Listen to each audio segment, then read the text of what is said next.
सातारा जिल्ह्यातील पाटण तालुक्यातील पिंपळोशी गावावर आज दुःखाचे सावट पसरले असून सिक्कीम येथे देशसेवेचे कर्तव्य बजावत असताना शहीद बाळकृष्ण विलासराव निकम यांनी वीरमरण पत्करले आहे।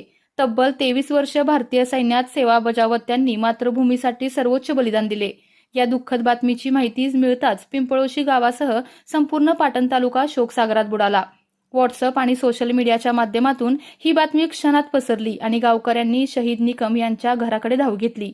घरातील वातावरण अत्यंत हृदयद्रावक झाले असून आईचा हंबरडा, वडिलांचे दाबलेले अश्रू, भाऊ शिवराजचा दाटलेला कंठ आणि बहीण रुपालीचा आक्रोश तसेच पत्नी पूनम यांचे दुःख पाहून उपस्थितांचे देखील डोळे पाणावले। वडिलांच्या प्रतीक्षेत असलेली अर्णव आणि प्रणव ही चिमुकली मुले प्रत्येकाच्या काळजाला चिरून जात आहेत। सुट्टीला गावात आल्यावर सर्वांसोबत मनमोकळेपणाने मिसळणारा हा फौजी आज कायमचा दूर गेला आहे। शासकीय इतमामात अंत्यसंस्कारासाठी गावात तयारी सुरू असली तरी आपला माणूस आता परत येणार नाही ही जाणीव गावकऱ्यांना असह्य होत आहे। पिंपळोशी गावासह पंचक्रोशीतून शहीद बाळकृष्ण निकम यांना अखेरचा निरोप देण्यासाठी मोठी गर्दी होण्याची शक्यता आहे। देशासाठी दिलेल्या या बलिदानाबद्दल संपूर्ण परिसरातून शहीद निकम यांना भावपूर्ण श्रद्धांजली वाहिली जात आहे।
गाड़ी पकड़ी ना अंदर न क्लोज की हमसे फौजी के गाड़ी पकड़ी ना आप मध्य क्लोज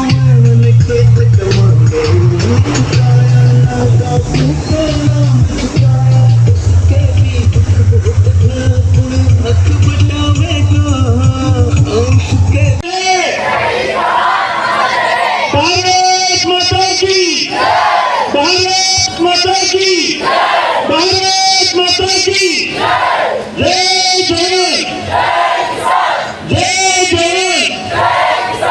भारत माता की अमर भारत माता की भारत माता की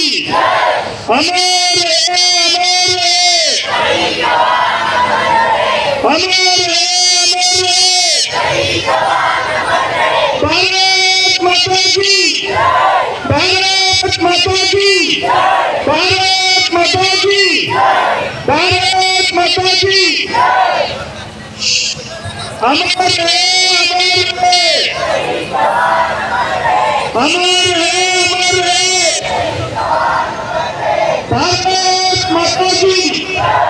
भारत माता की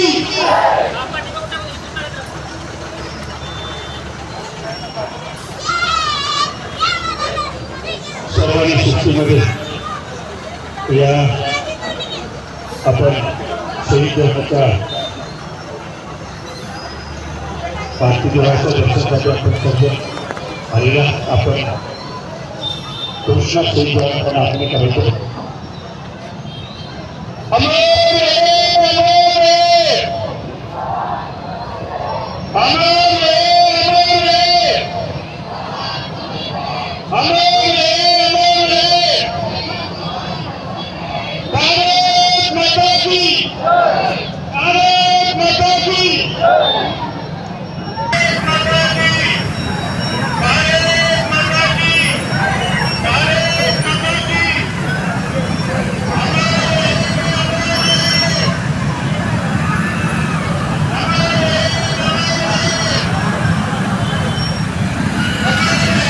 आपल्या तालुक्यातील जिल्ह्यातील बातम्या सर्वप्रथम पाहण्यासाठी आजच सातारा न्यूजला YouTube चॅनलवर सबस्क्राइब करा, लाईक करा, शेअर करा आणि बेल आयकॉन प्रेस करायला विसरू